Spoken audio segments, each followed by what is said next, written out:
I'm the last survivor of the Holocaust in our family. Behind the words, pictures, and artifacts in the museum are people whose stories of survival and hope come alive to inspire new generations of upstanders. One by one, these stories stir the soul. Can there really be hope for us? Mine is 4018. My sister was 40017. Holocaust survivors, their descendants, liberators, champions of justice, and courageous upstanders ask only this: hear my story, so that the lessons they teach will echo for generations. I will never meet someone else like my father. But there are many of us who, if we come together, can keep his voice alive. These stories will change you. They will move you to action, inspiring the best of humanity every day. I'm Jackie Congedo, and today we're sharing our conversation with Rosemary Oglesby-Henry.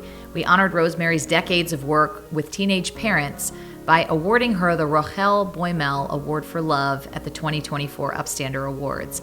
Rochel Boymel lived in what is now Ukraine with her 4 children, including her son Sam. In 1942, the Boymels and thousands of their neighbors were rounded up and taken to be murdered by Nazi collaborators. Even as she faced imminent death, Rochel urged her son Sam to run, as it was his last hope to survive. Sam became a partisan and miraculously survived the war, although he lost his entire family. He eventually built a new life in Cincinnati. He never forgot his mother and her final act of love and sacrifice, and his story is shared in our museum at Union Terminal.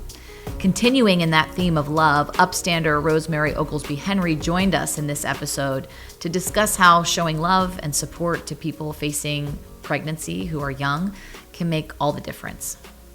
Rosemary, it is so exciting and such an honor to be here in our museum talking with you today about your own journey as an upstander, about the awards and this big win that you had on June 2nd, and about how you're thinking about what this award means to you and this concept of being an upstander moving forward, how you're thinking about continuing in that upstander journey. So first of all, welcome.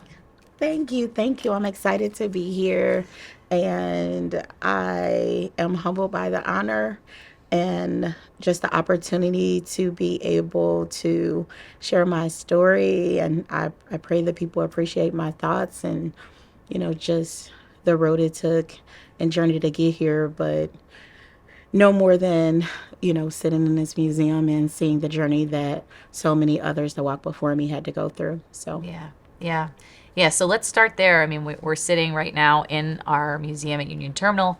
Behind us is our installation called Mosaic, which is all about humanity. It was really important when we designed the museum that the first thing people saw when they came out of the orientation film and theater was not death, but life. And so this is actually, we're sort of sitting in the living room of what Jewish life was like before the war, and people's everyday humanity. And I think it's the perfect place to have this conversation because of your work in the space of lifting up the best of humanity. So tell me, I mean, coming down to the museum, walking through, you mentioned giving perspective for you around the journeys of so many people who've been through hardship. Tell me a little bit more your reflection on being in this space and, thinking about your own story in the context of that.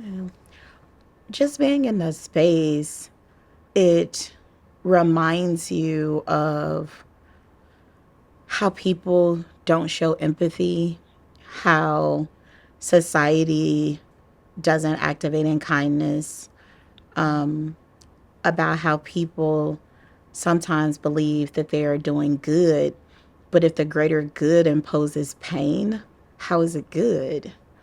And so being here in this moment is very powerful. It is a reminder of not just what the people who are on these walls walk through, but people like my grandmother, who came from the South as a young parent and what she had to go through in order to be this great grandmother and great powerhouse, and, what these teen parents will have to face as young mothers in a society where it lacks compassion. And so as I'm just sitting in here, I'm just thinking of resilience and power and feeling that there is so much more that I can do and offer because I stand on the shoulders of giants. Wow. So I want to take us back to the Upstander Awards. Yes. 800 people. It was a big, my God. big moment as you were honored with the Sam Boymel and Rochel Boymel Award for Love, Sam's mother. Yes. And we'll talk a little bit more about the history behind the award later in the conversation, but just take me back to that moment. You didn't know it was coming. No, you said. No. What was it like? You all never tell people that they're going to win, Yeah, which we do is that. exciting and scary all at the same time. And I am never really shocked and without words. And so there was some really great people that were finalists and that were being honored and recognized. And, I'm looking at the thing and I'm like, well, my strengths are this. So, I just felt really great being able to be in the room and in that moment with my daughter who was there, and how proud she was of me just for being able to be in that room. I think it has something to do with Deborah Messing too, but that's right. Your daughter is a big Deborah Messing fan. Yes, yeah. yes. We used to watch movies together. Oh. Yes, I would fall asleep because I worked 2 jobs, but we watched her movies together. And so to be able to give her that moment. So when they called my name and I looked up and saw Deborah Messing smiling and the people on the stage smiling, and I just couldn't breathe in that moment. And, to have my daughter have to call her up, and she walked on stage with me, not because I was tripping over my dress, which I was, but just because I couldn't see from the tears and just from the overwhelming moment that people don't recognize you for love, for emotions, because people oftentimes say there's no emotion in business. There's no emotion that you can have when you're dealing with a certain population, that you have to separate it.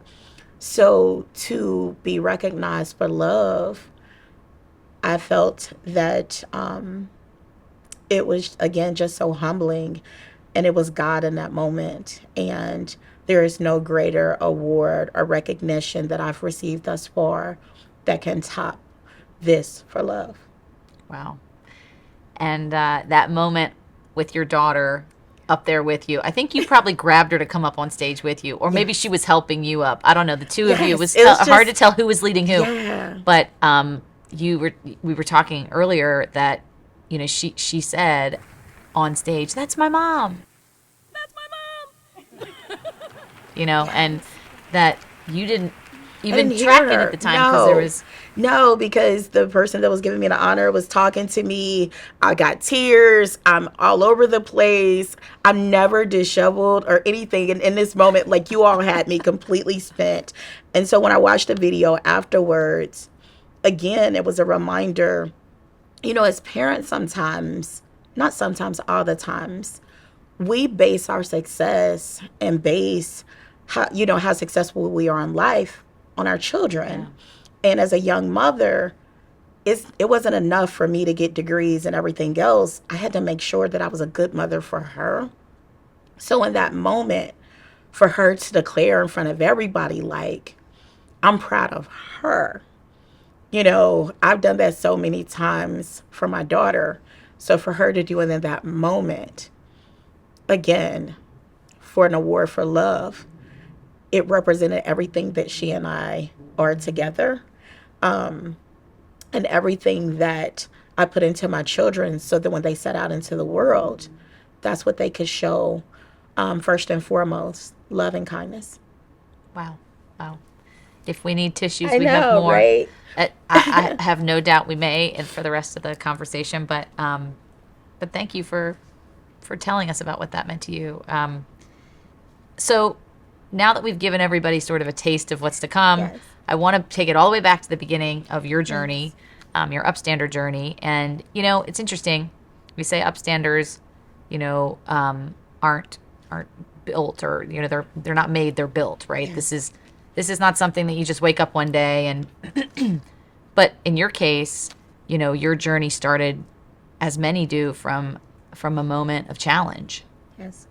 And it was actually the choice that you made, how you were going to respond to the challenge, that dictated the rest of your journey and that has guided you. Take me all the way back to the very beginning. You're a teenager and you find out you're pregnant. Yeah. I think that it actually started before. I read the background story of Mr. Boymel, and I found myself stuck on the word ghetto. We were kind of talking about that earlier. And we are alike in so many ways, because what I learned was a ghetto really is this place that they use for minorities and Jews in order to ostracize them, because they want to keep them locked in. They want people to know these people are not worthy. And dehumanized. Yes, and dehumanized. And I started there too, in a ghetto, and, you know, what we now call the hood or whatever. And so, you know, my journey started there. You know, a father that was on drugs, being in a community that that I saw a lot of violence, and going into schools that basically didn't think that you would be more than a nurse, or most of us wouldn't even graduate from high school. And for our brown boys, they wouldn't even see the age of 18. And so, again, we are so alike in those ways.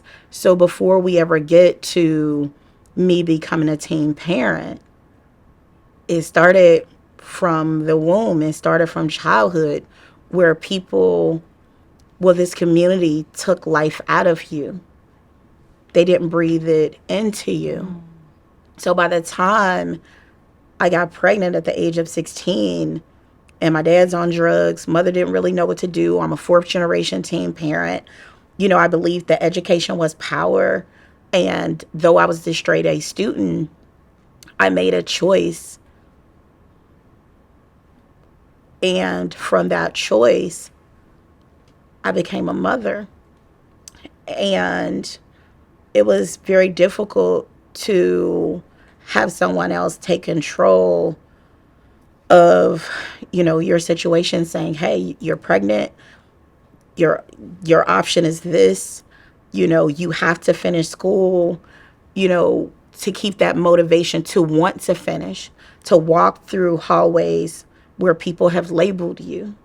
Can you imagine being a straight A student, honors, I had scholarships for college, and now I'm being labeled by a one-time choice that I made in one of my darkest hours. And overnight, I was expected to be an adult. I was expected to know how to be a mother. I was expected to know what it was to make decisions that, you know, no one had ever taught me. I was expected to know how to get through. And so when I had this baby, well, actually before I had her, I didn't even know if I wanted to be a mom. I had no true example from the environment that I was living in. Who's the example? You know, the Cosby shows, and right. What is a mom? What is a good dad? And further, her dad, I knew, was just as young as me. Right. So how do I do this? And so my example was the Cosby show. Like, okay, this is the example. Yeah. Okay, let me read up what it means to be a good mother, you know? And so when I had her, from the moment that I looked at her, I named her Yaliyah, which means God lives within you. Mm-hmm. And I was like, I promise you, I will be everything that I needed somebody to be to me. I promise you that I will not fail you. And every step that I took, I would remind her, it's just me and you, just us two. And so working and forging towards getting my bachelor's degree, getting married because society said that you had to have two parents in the home, especially if you are a Black person. You know, this is what success looks like. This is the American dream. And I wanted that, not for me, but so that she never felt like a statistic, so that she never felt different. That is a pressure on a kid that nobody would ever understand. And in the mindset overnight, I had to transition from child to adult, child to parent. So my childhood was null and void at 16. And these are the choices that these teens have to make. And society showed me no empathy. It was blow after blow. And with those blows came strength, came power, came a faith that surpassed all understanding, but never any peace. So I can understand on your journey how you're striving and you're moving, and you don't even have time to look back and celebrate any of the successes or what you've overcome because you're too busy trying to get there. So here I am. I finished bachelor's degree, and that was for her. No matter what you go through, you know, you finish the goal. No matter how that road swerves and turns, you stay focused. And then she actually talked me into going into my master's degree. Oh, my gosh. Because I was like, you know, I'm not like them. You know, I'm going to Mount St. Joseph University. The people don't look like me.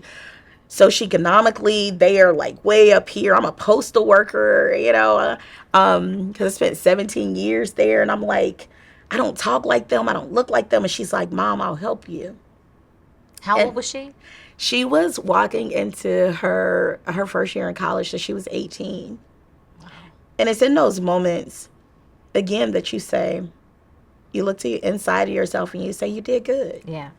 You did good, and she did. She helped me.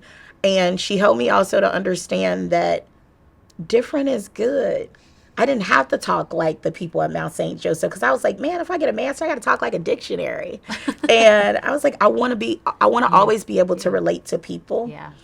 I don't want to get a master's degree and feel like I'm above anybody. I just want to be Rose, you know. And so I built the program while I was in my master's at Mount St. Joseph, had some really great teachers who held my hand at times, who, you know, walked me through this program and reminded me that I deserved to be there, that I would succeed.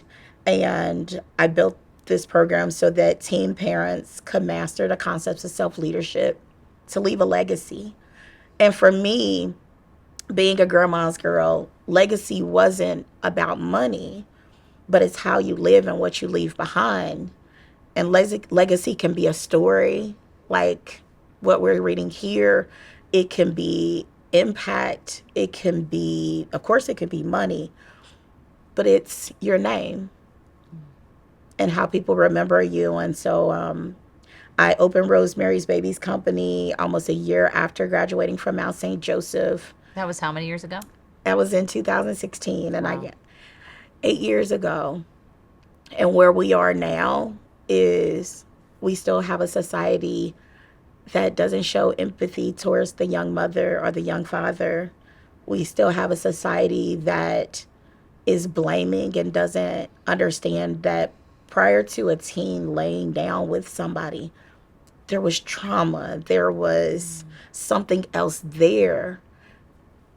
And we need to offer them kindness. We need to activate in love. We need to educate them, because if we don't, we will cripple the next generations. And that just can't happen. Yeah. Incredible. I mean, it's really a remarkable story and achievement. And, you know, now I'm thinking about just the meaning of you sharing how meaningful this award was, and thinking about how many steps along the way and how far you've come. How incredible that of all the things you've been through, that this was such a shining moment for you, just to be able to actually take the pause and look back and celebrate. Just live in the moment of, like your daughter said, that's my mom. You deserve this.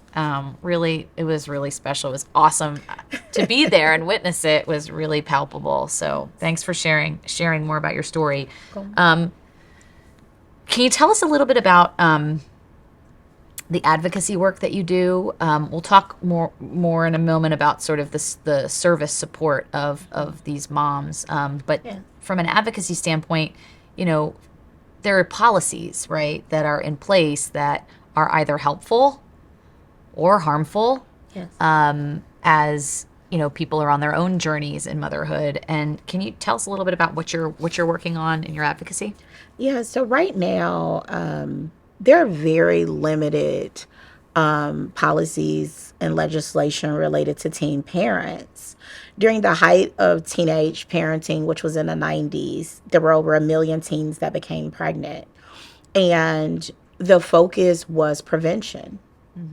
You know, to support a teen parent was like, oh my God, you can't do that. That was, oh my God, you're supporting pregnancy and teens having, where you can't even say the word. Oh, we're so conservative. So when I actually started Rosemary's Babies Company, people thought by supporting the teen parent, I was promoting teen sex, and that wasn't the case. The babies were here. Right. And who is supposed to help them transition from child to parent? Who's supposed to help them transition from child to adult? Because again, they're having to make choices because they are the parental, they're the parent over the child. Right. So for advocacy, it began with just helping people to understand that by supporting a teen parent, you are not promoting promiscuity. You're not promoting that teens should go out and have babies because they'll get support. So just the limited amount of knowledge that people didn't even want to register was difficult. So a part of my advocacy is education. So in May, it's actually Teen Pregnancy Prevention Month. And so we actually tried to change that into youth pregnancy and parenthood awareness to say, we are all for prevention. I tell all these girls, okay, you had one, stop until it's your time, until you are ready for a family. But then we wanted to make sure that people understood and supported those that have made the choice to parent. Because what people fail to understand is when a young girl or even a woman determines that they're going to conceive, and we would say more than 80% of pregnancies are unplanned in the U.S. So when a woman makes the decision to conceive, or when a woman gets pregnant, we'll start there. There's only 3 options: abortion, adoption, or you're gonna have the baby. All 3 of those options are hard, especially when they don't have support from the father, family, community, or even the government. So when a teen determines that they want to actually have their baby and raise their baby, there's no legislation on the books that protects them from a mother who they might live with that tortures them while, they attempt to raise this baby. It's your baby, take care of it. And you're like, how am I supposed to? I'm 14. I can't work. There's no legislation that allows them to go get a birth certificate for their baby so that they're able to enroll them in a daycare, because guess what? They can't enroll them in daycare because they're minors. The teen parent is caught in a gray area. And I smile because today I got on yellow at the awards. I didn't. So yellow represents light. It represents God. But the gray in our colors represents the gray areas that teens are stuck in, but what they also have to move through. The gray that follows them around. It's an overcast over their life that constantly tries to block out their light. And so that's what we're doing when we're trying to change the trajectory and the outlook for teen parents. And so my advocacy work begins with having informed conversations like the one we're having now. It begins with educating our teen parents on their rights, not just with their parents, but in schools, in office spaces, and even when they have their babies in hospitals, because they are not always treated well. There's so many different ways to advocate, but the first and foremost is always always share a message. And when you see a teen parent, don't apologize because she had her baby late. Advocate for her life and tell her she's doing good, that she matters, that her baby matters, and that everything's going to be okay. I think also about just, the work of education, like you said, there's lots of policy and advocacy to do, but this critical education gap. Yes. Right. And what is effective education? We think about this all the time in our work. In Holocaust education, it's actually just forcing someone or an audience to confront the humanity in the story. So just by living who you are and having these conversations, it forces people to say, this idea that I have of a teen mom, now I have to reconcile that with this woman who's sitting in front of me and the humanity of this person and the fact that, I might have put in a box what that journey looks like or what that situation looks like, but I'm hearing and I'm listening and I'm being educated on what it actually was from a lived experience, from a human being. And that is, I think, what transforms people. I think that kind of education grounded in humanity and humanizing it shifts perspective. It breaks down the stereotypes that we have. Yes. And even that we've built. Even sitting in this room, like, you start with light. Yeah. When I inform people about the teen parent, again, when I started, nobody wanted to hear. As soon as I said teen parent pregnancy, they were like, oh, no. So I started saying teen parents, and I started by showcasing their light. Yeah. And I refused to tell their story of pain and their trauma because I wanted people to focus on what it is like for a teen when she supersedes all odds. And so even on our board, I made sure that I went and recruited those that were teen parents that are engineers and VPs and doctors, because they're all there, but they don't share their own personal story because the pain that's attached to it. And by me sharing my story and me advocating for them to share theirs, it gives life to it, it gives light to it, and it gives you permission to tell yourself you did good. And for some of us, we did more than just good. We did great. Yeah. Yeah. I'm wondering too, when we think about upstanders, there's something that makes, well, that's the question we ask, right? Is like, what is it about these people who stand up throughout history, in our world today? What makes them different? Is it just that they're special, or they have something unique? Or is it that actually we all have the potential in us to activate through a character strength, in your case, love, or any number of others that you so beautifully carry with you? But I'm curious, like, you're living this life that so many other people have lived, that came before you, like you said, 4 generations of teen parents before you, your peers and others in your orbit. You cited the statistics. What changed? What was that moment of activating for you in your strength that actually changed your trajectory, that shifted for you onto this path of upstanding? Like, what was it?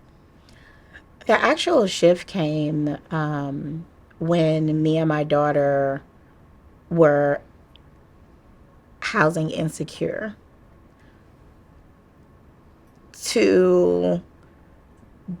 There was a family that took us in, and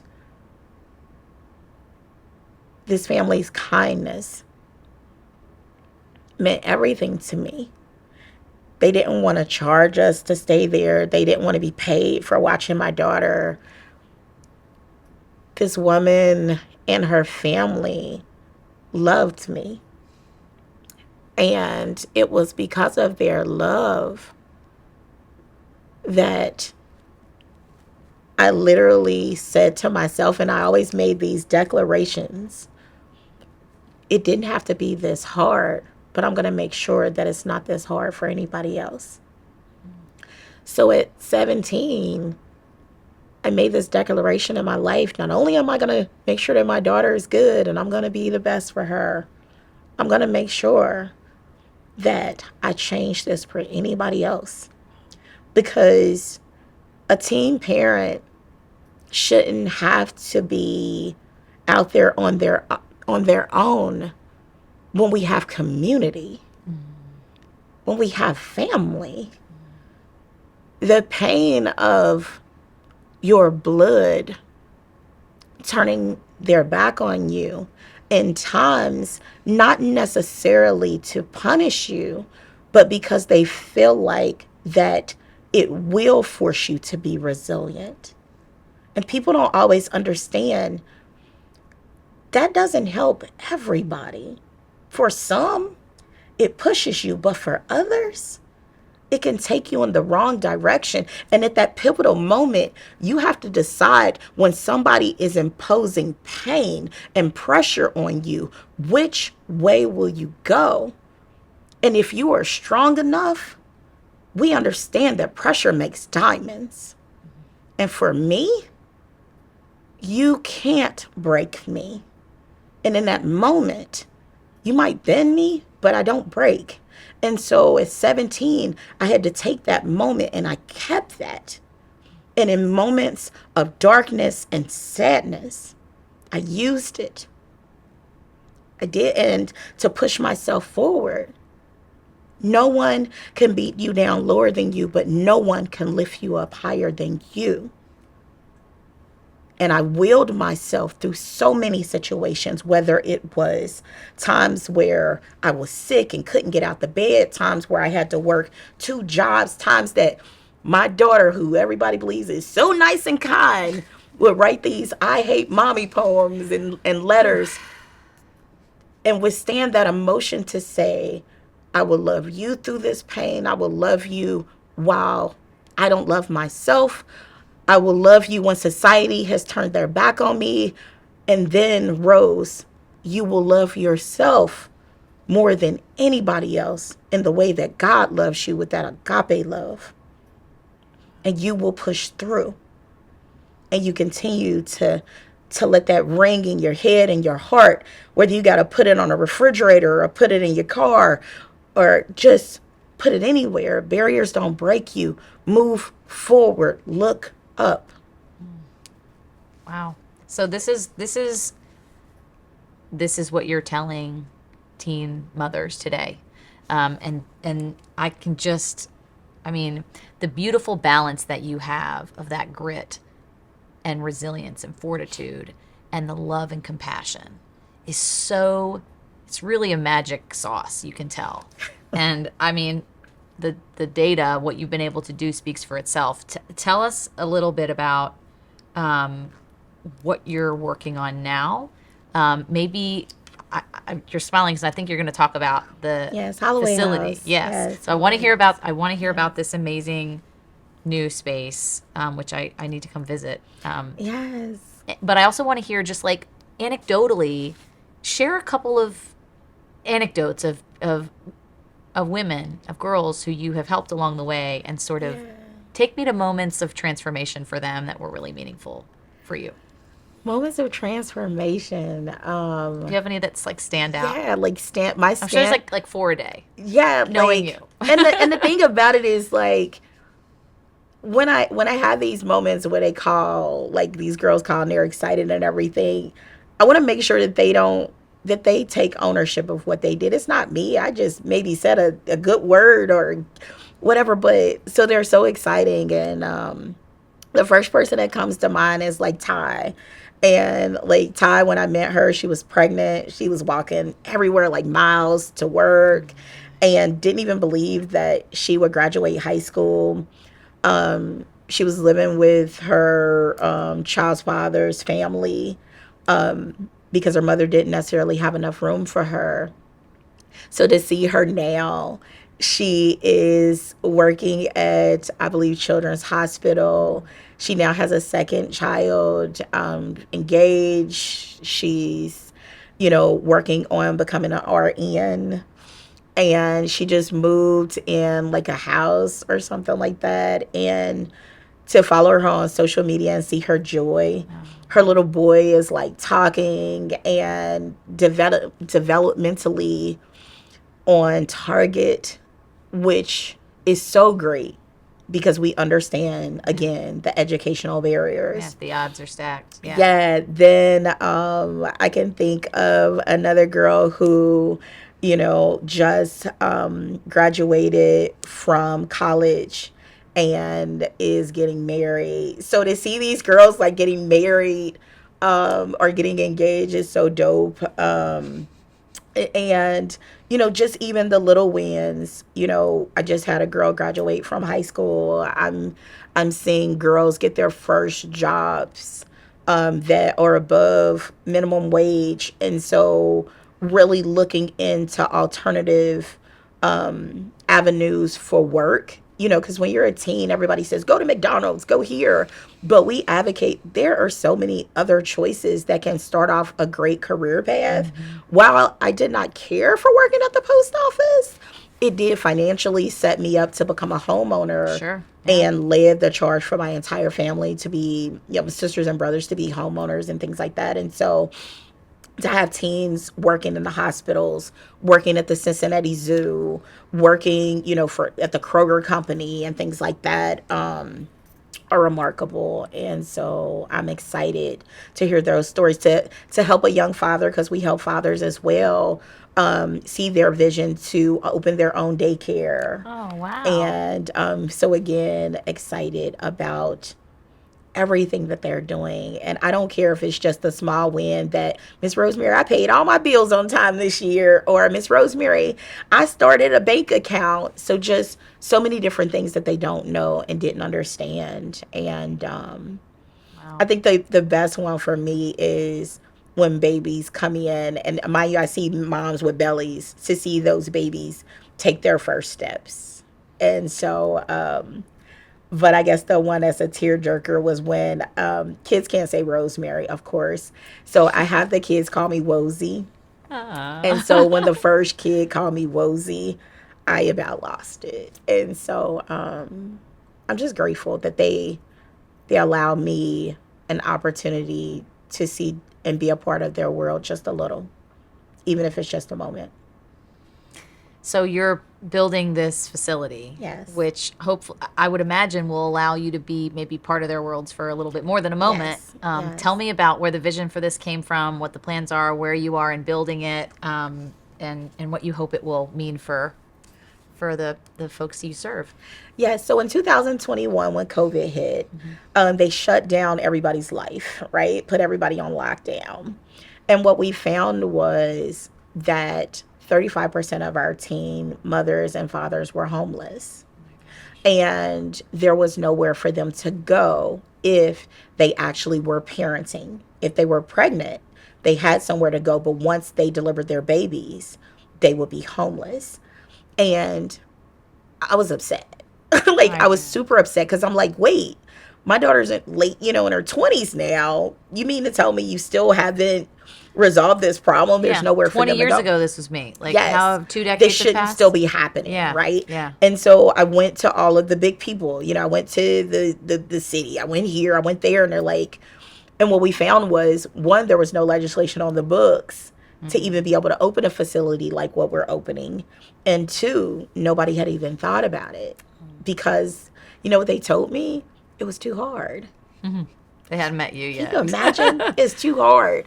And so around this same time, my grandmother Rose, who was either 93 or 96, she came from Tennessee. So her name was written in a Bible with a date. And there was 2 different dates. So she was either 93 or 96. She passed away.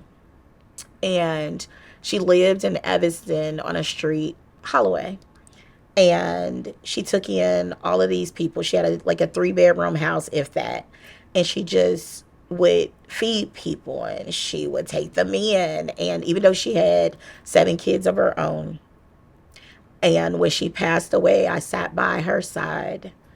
And in that moment, I'm like, Grandma, thank you. Because she also would be my safe place when I was a teen. And so I remember waking up every night and hearing the name Holloway House. And what I learned is God will discipline you when you don't listen. And so I'm like, God, I am not opening no building. We are 3 years old. We don't even have any money. I'm still not taking a salary. My husband is on the brink of like putting me out if I take on one more charge. But God charged me with this assignment. And so Holloway House became this this goal. I wouldn't even say it a vision because it wasn't my vision. I didn't even want to do it. And so we actually began this plight to purchase this property through the Port Authority in the community where I grew up. And so I wanted teens to be able to see this light in a place that can be so dark and that can pull you in. And so I wanted to build there. And so the community didn't want it though. So we were in this like battle with the community where, questions of my competence, questions regarding finances, just so many things. And the pain that came with that, where you're like, I've got all these degrees, I've got these, awards, I've got this plan, I've got the best people around me, but people are still questioning me. Can you imagine that pain sitting there where you're like, I did all of this to surpass where I would no longer have to explain who I am to prove who I am. I thought glass ceilings were breaking and broken. So again, it wasn't just that I was Black. It wasn't just that I was a woman. It wasn't just that I was a teen mother. It was all of these things. And people were questioning that. But what's one thing about me? I'm going to fight and I'm going to prove you wrong. And that is what we did when we convinced the entire city to get behind this project. And we did, after almost 2 years, acquired a 7,000 square foot facility that we are in the process of renovating. Wow. Where every fixture, every wall color, every painting on the wall it has meaning. And I wanted kids to know that even when I'm not there, that I'm there, and the person that built this loved them. And so I named the house Holloway House for my grandmother, who was a teen parent, forged her way from Tennessee at the age of 15, supported all these people. And I wanted to give acknowledgement for her because it is her strength that runs through my veins, and it is her name that I carry on. Wow.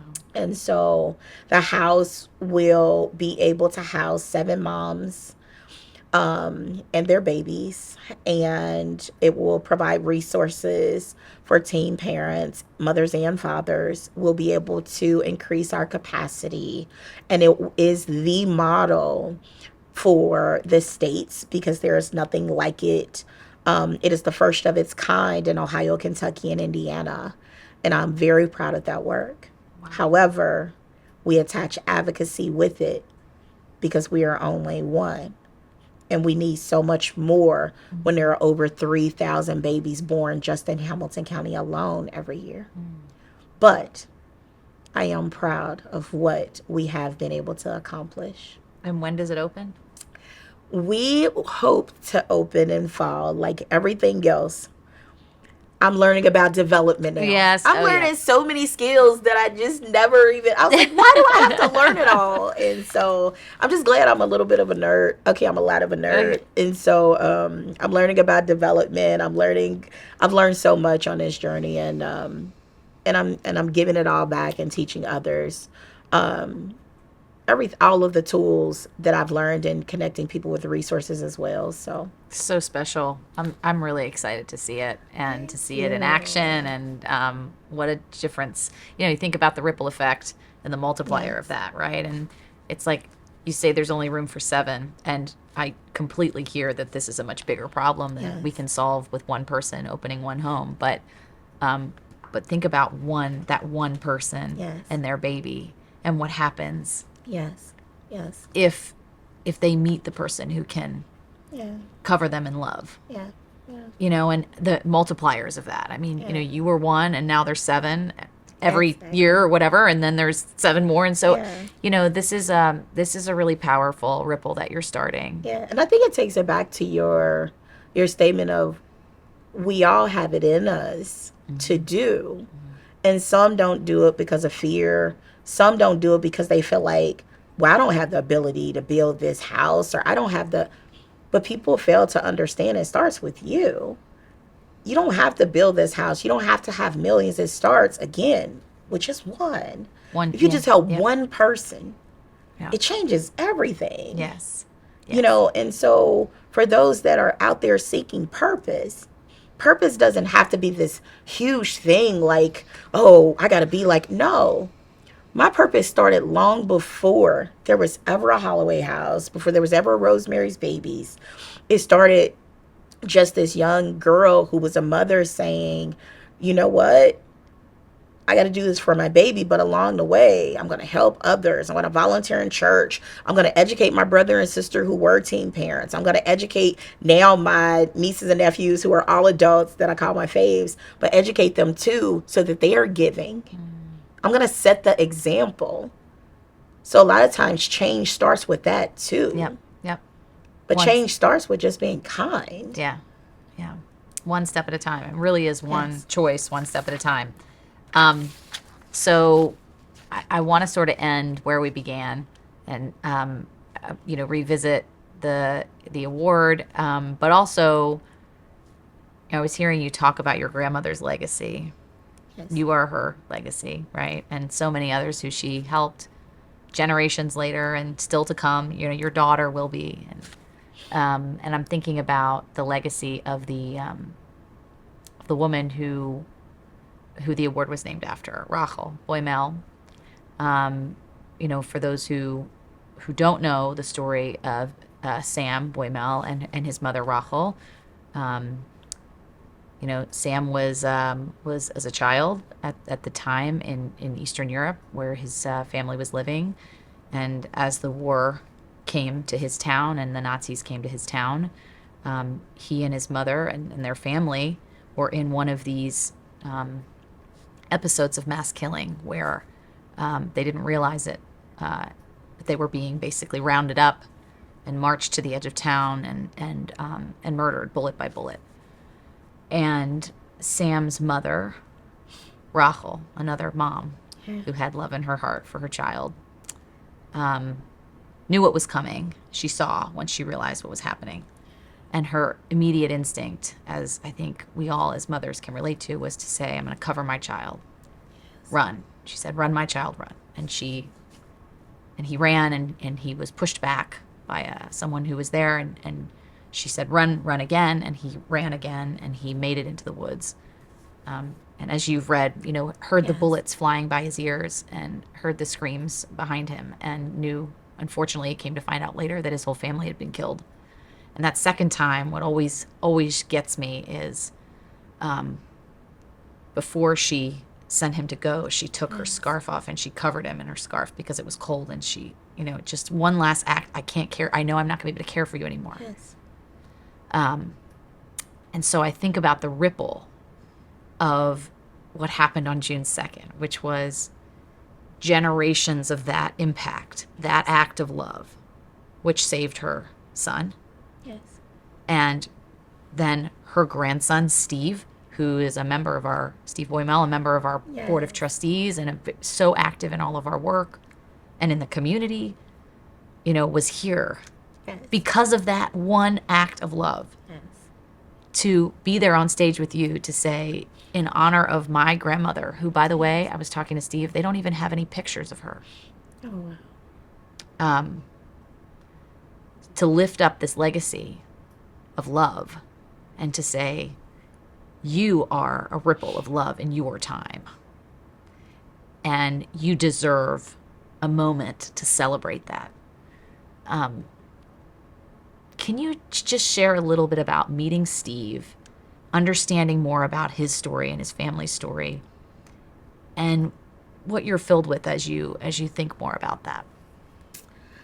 So while I was on stage, like I said, I didn't hear my daughter's comment because he was talking to me, and I didn't realize that I had met him before through a mutual friend. And, and in that moment, again, I just felt so honored because my strengths-based test was always in it. I took your strengths-based. Yeah, the VO It was strengths. it was in leadership and spirituality. And it was Jake who actually, you interviewed him. I watched it. Yes. It was Jake that said it took leadership and strength to do with you what you do, but you do it in love. And in the moment to be on stage with Steve and when he hugged me and in that moment of love, I could just feel it all around me. And again, to know that it was God's light. Because I had been going through so much to build this house, to know what it took to get here, to know what it took to take my daughter through college, to know what it took to continue to have love in your heart when the world has been so unkind to you. So to see that these people that, are on these walls are still able to activate in that. Again, it's powerful, it's humbling to know that he had a grandmother too, that the person that honored me, we are so alike in more ways than one. And I am grateful and I am appreciative, truly. And of all the accolades that I've received, this one, I know truly is of God. And I will continue my work because there's just so much more to do. And I have people looking at me and they're watching. And I don't want to fail them. Not at all. Not even a little bit. Well, now you have a whole family of people here at the Holocaust and Humanity Center, and all of our friends who are listening and watching, who are cheering you on too, and part of your crew, and grateful for all that you're doing in the world to answer the call of history through that strength of love and leadership and spirituality and the wonderful constellation of strengths that you bring to the world and to our community and to your work and to all of these babies who are going to go on to do amazing things just like you did because you stepped in and helped with some love. So it's such a privilege to have you here. I know you're going to join us for the 5K. Yes. And we're going to have to I don't know how we'll do it, but folks need to see a picture of the 5K shirt, which says Upstander. Be an upstander. Activate in kindness and love. Oh, my gosh. Again, I felt so honored. And they're bright yellows. Because everybody at the award show was like, she's not wearing yellow. And I was like, I'm not a yellow brand. It's just my favorite color. But, yeah, we wanted to do something really special and let people know, this is great what you all are doing. And it's more than just an award. It's, again, you're embedded in a history. And once you know better, you need to do better. And it doesn't necessarily have to relate to you, race, socioeconomics.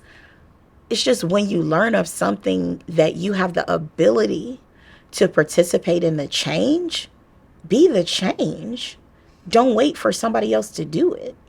Yeah. Well, I think that's a good way to end our conversation. And it's a good thing for people to take with them today as they're listening. Thank you so much for everything you're doing, for coming and just going on this journey with me over the last hour. And I know we're all better off for having been part of your journey. So it's been a pleasure. To make sure you don't miss an episode, subscribe to our channel on YouTube. Let us know your thoughts on this episode. Our email is in the show notes. You can also connect with us on Instagram and TikTok at Holocaust and Humanity, and X and Facebook at CincyHHC. Hear My Story is a production of the Nancy and David Wolf Holocaust and Humanities Center. The center's mission is to ensure that the lessons of the Holocaust inspire action today. This series is part of the Cynthia and Harold Gutman Family Center for Storytelling and is generously supported by Margaret and Michael Valentine. Visit us in person at Historic Union Terminal in Cincinnati, Ohio, or online at holocaustandhumanity.org. Executive producers are David Wise and Jackie Congedo. Managing producer is Ann Thompson. Consulting producer is Joyce Kamen. Technical producer is Robert Mills. Technical director is Josh Emerson. Select music is by Kik Lee. This is recorded at the Nancy and David Wolf Holocaust and Humanities Center in Cincinnati, Ohio.